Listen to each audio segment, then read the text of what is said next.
To keep this moving, I just have another image that I'm going to use the eraser tool on. And first I'm just going to go to image mode, CMYK. I'm going to hit Command J to duplicate this background. And then I'm going to create a layer in between it with a contrasting color, maybe like a orange or something will be good for this one. And then I'm going to use my eraser tool, again shift to get to the exact one that I want. Make it a little bit bigger. I still have my my middle sampling once option here of these three options. Again, I'll just kind of zoom in here so you can see this option. I have discontiguous selected, and like I said, I like to start with a tolerance of 50 just to test it out, see if that's too much or too little. And I will just start. I'm gonna go in these areas just so you can see it's easy to isolate kind of things like particles or salt or things like that. I don't even know if this is salt, but that's what it seems like. And I'm just gonna start clicking and dragging around, and again I can click on these finer details to clean it up.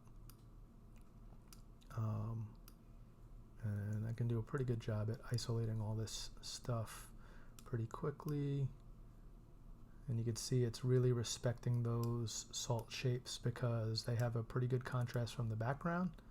And actually, if I really want to do this in a clean way, because I don't want to affect the salt particles at all, I can actually turn on contiguous or fine edges. And for these kind of things where you don't want to pollute the middle, so now anything I select will only be connected to these colors. Although when you do that, it's a lot slower with the selection. So actually, I'm just going to go back, and we can clean other stuff up later. But just so you can see quickly, I'm getting rid of all this complex background, and I'm still like letting this kind of salt image stick around here. And then even these leaves, this cilantro here, is pretty easy to clean this up. And again, just doing this really kind of quick just for the purpose of this, but I think at this point you kind of understand how this tool works and just showing you different applications for it.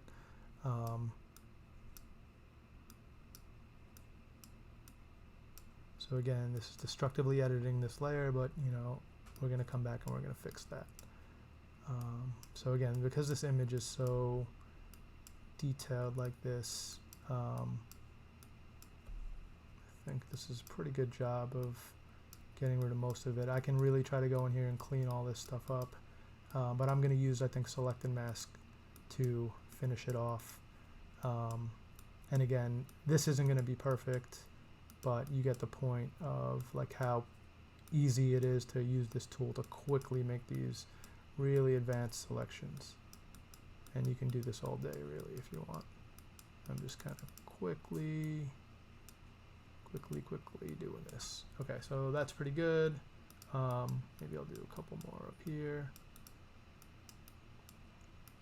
Okay, and I am going to Command J, copy this command bracket right, move it up, hide this, Command click on this to make a selection, and I'm going to go to select and mask, which again you can either click any selection tool and it'll be up here, or Command Option R always launches it. And I'm going to try my Smart Radius first and see if I can advance this a couple pixels. It should help with the background a little bit. But if it doesn't, I'll try some other tools like the contrast tools. It doesn't really do a great job there, so I'm just going to turn that off. And then I'm going to mess with contrast, see how, and that actually does a great job of cleaning up that background. So again, this for concept purposes, phase one, this does not have to be perfect. I think that's pretty clean, and I'm just going to click on decontaminate colors just to see what that does.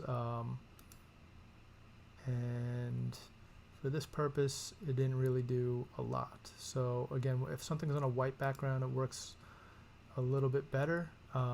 And again, you can shift the edge too. Like when I shift this edge, when I shift it towards the left, you can see it's like pulling that selection in and cleaning up those darker bits. So that's kind of great for this salt.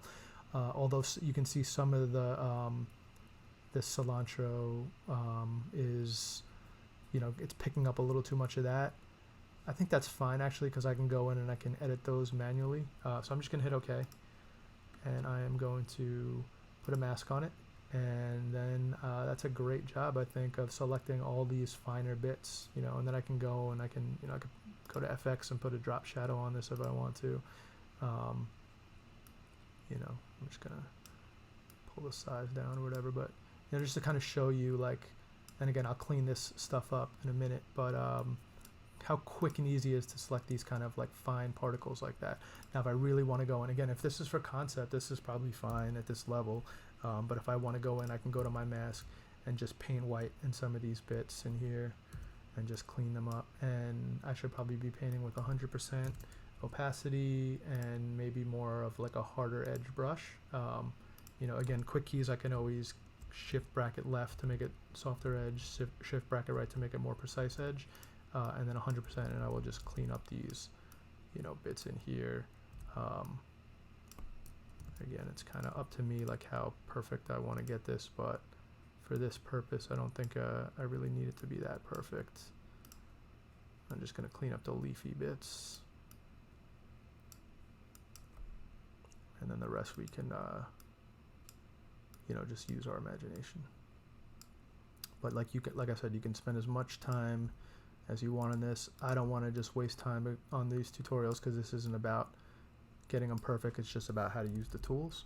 But I will, again, just show you how quick and easy it is to kind of clean some of these things up.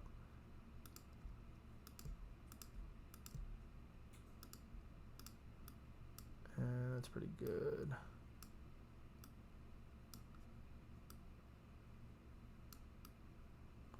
Okay, and that's good. And again, like, you know, there's some of these bits in here you could really clean up if you want. But for this purpose, I think that's good. So that's it. I'm going to try this on one more image, and then, you know, again, this is a very powerful tool that you can use for making selections. Thanks.